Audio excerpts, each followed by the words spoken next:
اگر ضرورت پڑے تو میں نام بتا دوں گا، ریکارڈ ہو رہی ہے بات، اس لیے نام نہیں بولتا۔ اس میں پڑھاتا تھا، اس کی اسٹوڈنٹس کی اسٹرینتھ تعداد جو ہے تقریباً 8000 ہے۔ اس کالج کے اسٹوڈنٹس کی تعداد 8000 ہے، تو آپ سمجھ لیں کہ کتنا بڑا ادارہ ہے۔ اس میں سفر کا مہینہ آتا ہے، وہ کرتے ہیں میوزیکل نائٹ۔ اب بات میری کوئی توجہ سے سنو، میوزیکل نائٹ کی انہوں نے ایک بڑے سنگر کو بلایا، اس میں بڑی آتش بازی کی، اس نے کئی لاکھ روپے لیے، کئی لاکھ اس پہ لٹائے۔ یہ جناب بچوں کی تعلیم اور تربیت ہو رہی ہے۔ وہ وقت گزر گیا، ٹھیک 15 دن کے بعد پھر انہوں نے کیا کیا، ایک اور میوزیکل نائٹ بلائی، اس میں صرف انٹرمیڈیٹ کے اسٹوڈنٹس ہیں، FSC۔ پھر وہاں انہوں نے پہلے کنجر بلایا تھا، پھر کنجریاں بلا لی۔ یہ تعلیم ہو رہی ہے، تربیت ہو رہی ہے۔ ہم سائڈ پہ تھے، ظاہر ہے اور بھی کچھ نہیں تو بندہ دل میں برائی کو برا سمجھے۔ اس کے بعد جناب سفر گزرا، آگے ربیع الاول شریف آ گئی۔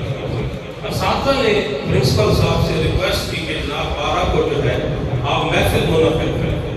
محفل منعقد ہو گئی، مختصر تلاوتیں ہو گئی، نعت خوانی ہو گئی۔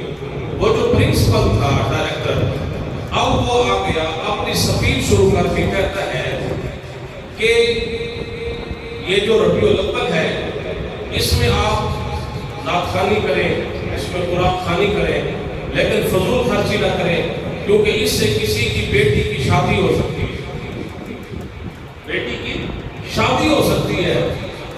بڑی تکلیف ہوئی، میں نے کوارڈینیٹر کو پکڑا، میں سائٹ پہ لے گیا، میں نے کہا 2 دفعہ تم کنجر اور کنجریوں کو بلا چکے ہو، لاکھوں روپے ان پہ لٹا چکے ہو، آتش بازیاں کر چکے ہو، ظالمو یہ فضول خرچی نہیں ہے۔ اگر ہم نبی کا میلاد منائیں، اگر ہم 4 دیگیں بناتے ہیں، وہ بھی آپ سے نہیں مانگتے، آپ کو تو اللہ نے توفیق ہی نہیں دی نا۔ آپ کی دولت کنجروں پہ خرچ ہوگی، کنجریوں پہ خرچ ہوگی، لیکن نبی کے عاشقوں کی دولت ہمیشہ اپنے نبی کے لیے خرچ ہوتی ہے۔ یہ تو میرے رب کی تقسیم ہے، یہی تو ہونا ہے دنیا میں۔ ہم آئے اس لیے، یہاں صف بندی ہو رہی ہے، کلاسیفیکیشن ہو رہی ہے، گروہ بندی ہو رہی ہے، کون اپنا ہے کون بگانا ہے۔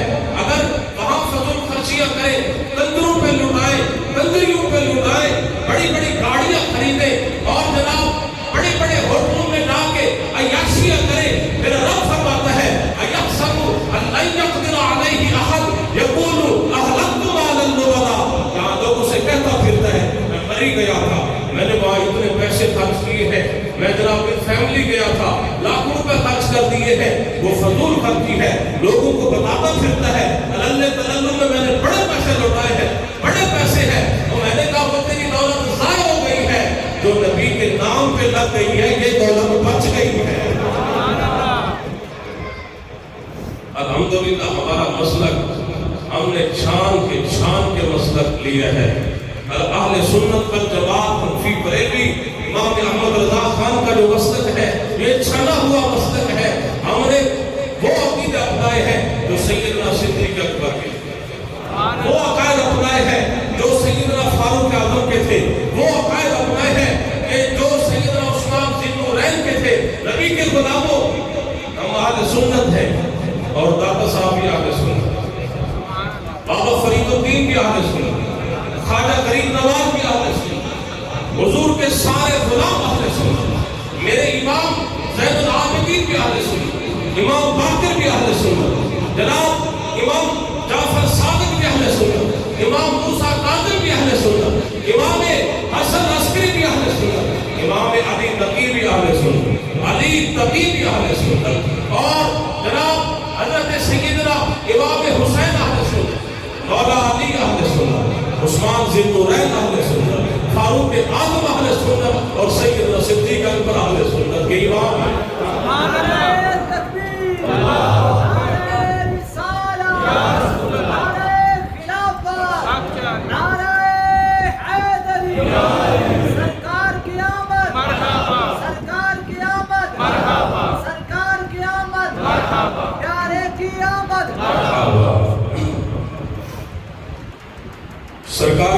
کائنات کے غلام قربان جائیے میں بات کو مختصر کروں، وقت بڑا قلیل، مضمون بڑا طویل، نبی کی آمد کی خوشی منا رہے ہیں، چراغاں کر رہے ہیں، جناب لنگر پکائے جا رہے ہیں۔ ایک میرا بھی مشورہ یہی ہے آپ کے لیے، شاعر نے قلم اٹھایا اور کیا لکھتا ہے کہ ہر غم نالوں بچ جاوے گا، گلہ کر غم خار دیا، ہر غم نالوں بچ جاوے گا، گلہ کر غم خار دیا، جے تو جانے رب راضی ہوئے، جے جانے رب راضی ہوئے، محفل کر سرکار دیا، اپنے ورگا سمجھ نہ بیٹھی کدے بھی سونے آقا نو، اپنے ورگا سمجھ نہ بیٹھی کدے بھی سونے آقا نو، سونا بیٹھا فرش تے دیوے خبر عرش پا دیا۔ سبحان اللہ، نعرہ تکبیر، نعرہ رسالت، نعرہ حیدری۔ میرے پیارے آقا و مولا صلی اللہ علیہ وسلم کی پاکلات کے غلاموں، حضور کے دادا جان حضرت سیدنا عبد المطلب رضی اللہ تعالی عنہ آپ فرماتے ہیں کہ میں حتیم کعبہ میں سو رہا تھا، جب میں جاگتا ہوں میں کیا دیکھتا ہوں کہ میرے سر میں مانگ نکلی ہوئی ہے، آنکھوں میں سرما لگا ہوا ہے، جسم سے خوشبو ہی خوشبو آ رہی ہے۔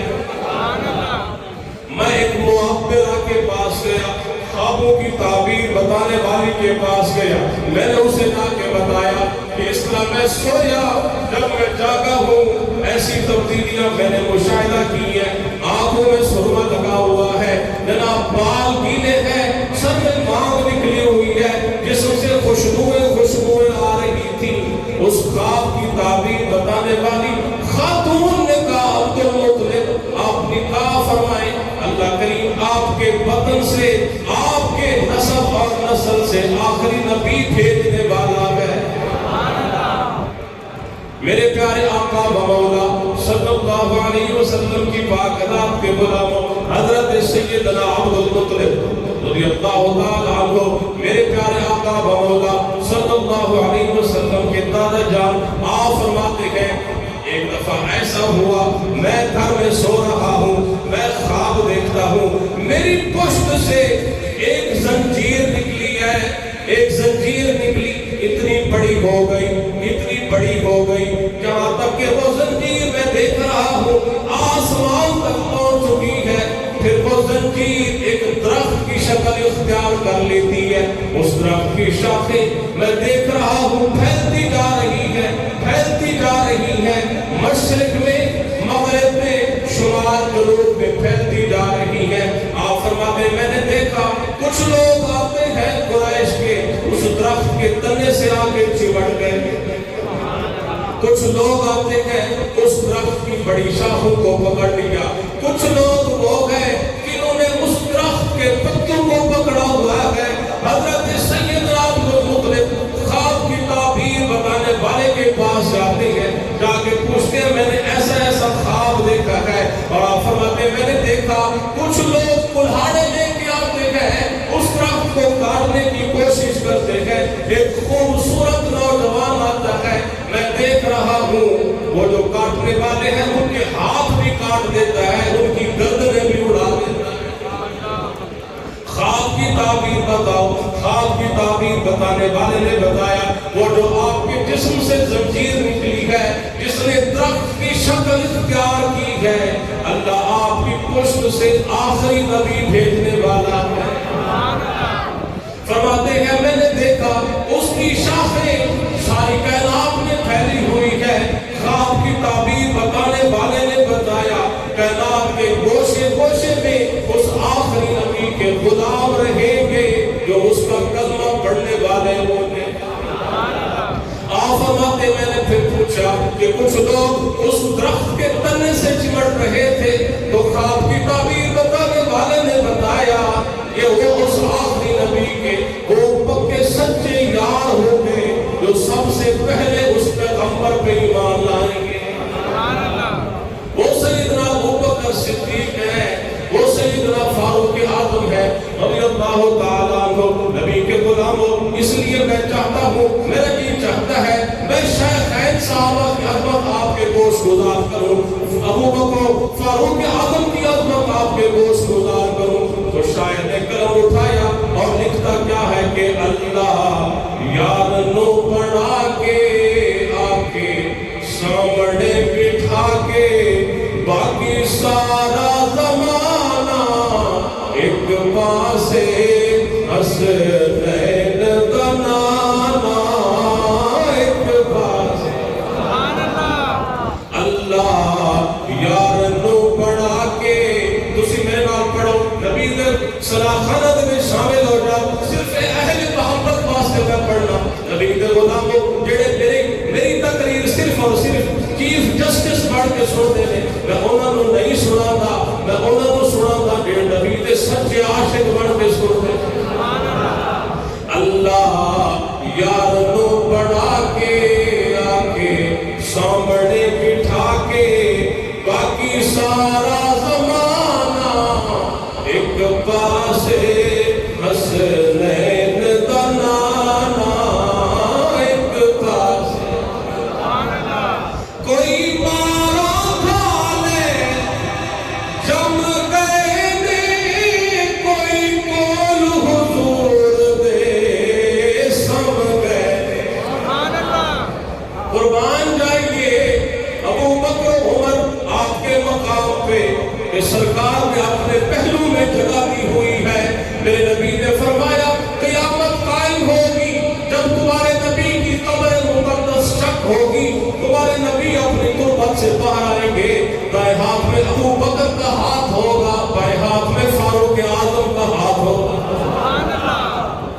کوئی مارا تھا لے جم گئے نے کوئی کول حضور دے سم گئے نے دنیا دے ٹھکانے ایک پاسے یاراں دا ٹھکانا ایک پاسے۔ میرے پیارے آقا و مولا صلی اللہ علیہ وسلم کی پاک ذات کے دادا جان نے پوچھا وہ جو لوگ اس درخت کو کاٹنے آ رہے ہیں وہ کون ہے؟ خواب بتانے والے تعبیر بتانے والے نے بتایا کہ وہ اس آخری نبی کے دشمن ہے جو اس آخری نبی کی جناب اس دین اسلام کو ختم کرنے کی کوشش کریں گے۔ آپ نے پوچھا وہ کون ہے؟ نورانی چہرے والا جو آگے دشمنوں کے سر کو کاٹتا ہے۔ بتانے والے نے بتایا کہ یہ اللہ کی مدد ہے جو اس آخری نبی کے ہمیشہ شامل حال رہے گی۔ میرے رب کا جو وعدہ ہے سنو اللہ کا قرآن، میرے پاک رب کی ذات نے فرمایا واللہ یعصمک من الناس۔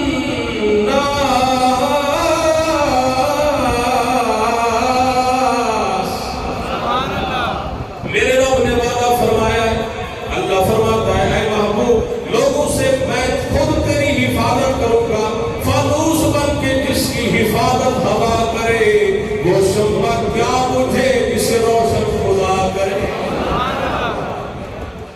سرکار کی پاک ذات کی جب آمد کا وقت قریب ہوتا ہے، میں بات مختصر کروں مضمون کو اختتام کی طرف لے جاؤں۔ میرے پیارے آقا و مولا صلی اللہ علیہ وسلم کی ولادت کا جب وقت قریب ہوتا ہے، اماں آمنہ پاک فرماتی ہیں کہ جب میرے محبوب کی ولادت کا، میرے شہزادے کی ولادت کا وقت قریب آیا تو میں پریشان تھی۔ میرے پاس ایک خاتون تھی، ان کا نام تھا حضرت سیدہ شفا رضی اللہ تعالی عنہ، وہ موجود تھی۔ تو میں پریشان تھی کہ اب یہ جو کیفیت ہے اس سے میں کیسے گزروں گی، کیونکہ حضور صلی اللہ علیہ وسلم کے ابا جان کا بھی وصال ہو گیا تھا، وہ پہلے وصال فرما گئے تھے۔ تو فرماتی ابھی میں اسی سوچ میں مبتلا تھی کہ میں نے دیکھا نور کی ایک پالکی آسمان سے اتری ہے، اس پالکی میں 4 خواتین ہیں، سیدہ حوا ہے، سیدہ ہاجرہ ہے، سیدہ آسیہ اور سیدہ مریم سلام اللہ علیہ وسلم۔ یہ 4 خواتین آتی ہیں۔ میں نے پوچھا آپ کون ہیں؟ انہوں نے تعارف کرایا۔ پوچھا آپ کس لیے آئی ہیں؟ فرمایا سب سے پہلے تو جو آپ کا بیٹا پیدا ہونے والا ہے آپ کو مبارکباد دینے آئے ہیں کہ یہ وہی ہے کہ جس کی وجہ سے یہ ساری کائنات تخلیق کی گئی ہے، جس کے لیے یہ کائنات تخلیق کی گئی ہے، آپ کو مبارک ہو۔ اور دوسری اللہ نے ہماری ڈیوٹی لگائی ہے کہ جب اس سونے کی پیدائش ہو ہم آپ کی خدمت میں لگیں۔ سرکار کے غلاموں ہم آمنہ پاک فرماتی ہیں، حضور صلی اللہ علیہ وسلم کی والدہ ماجدہ آپ فرماتی ہیں کہ جب سونے کی آمد کا وقت قریب آیا تو میں نے دیکھا کہ میرے سامنے ایک پیالہ آسمان سے اترا۔ اس پیالے کے اندر میں نے دیکھا کوئی سفید چیز ہے، کوئی سفید مشروب ہے۔ تو جب وہ پیالہ میرے قریب آتا ہے تو حکم ہوتا ہے اشربی یا آمنہ، اے آمنہ یہ پیالہ آپ تھام لیجئے اور اس میں جو کچھ ہے وہ پی لیں۔ آپ فرماتی ہیں کہ جب میں نے وہ پیالہ تھاما میں نے وہ پیا جو اس کے اندر مشروب تھا، جب دیکھا تو دور سے زیادہ سفید تھا، جب ہاتھ لگایا تو برف سے زیادہ ٹھنڈا تھا، جب پیا تو شہد سے زیادہ میٹھا تھا۔ بس جب میں نے وہ پیالہ پیا تو پھر حکم ہوا، میں نے غیب سے ندا سنی اظہر یا محمد، اظہر یا محمد، اے محمد اب ظاہر ہو جائے، کائنات کو آپ کے نور کی انتظار ہے، اب آئے اپنا جلوہ دکھا دے گا۔ اما آمنہ پاک فرماتی ہے خارج منی نور، میرے جسم سے نور خارج ہوا، فرأیت قصور الشام، میں نے شام کے محلات دیکھے، شام کے محلات دیکھے۔ نبی کے غلاموں جو اما آمنہ پاک نے فرمایا وہ جو نور میرے جسم سے خارج ہوا وہ جو میرے نبی کا نور تھا، اس نے صرف شام کے محل روشن نہیں کیے بلکہ ساری کائنات کو روشن کر دیا۔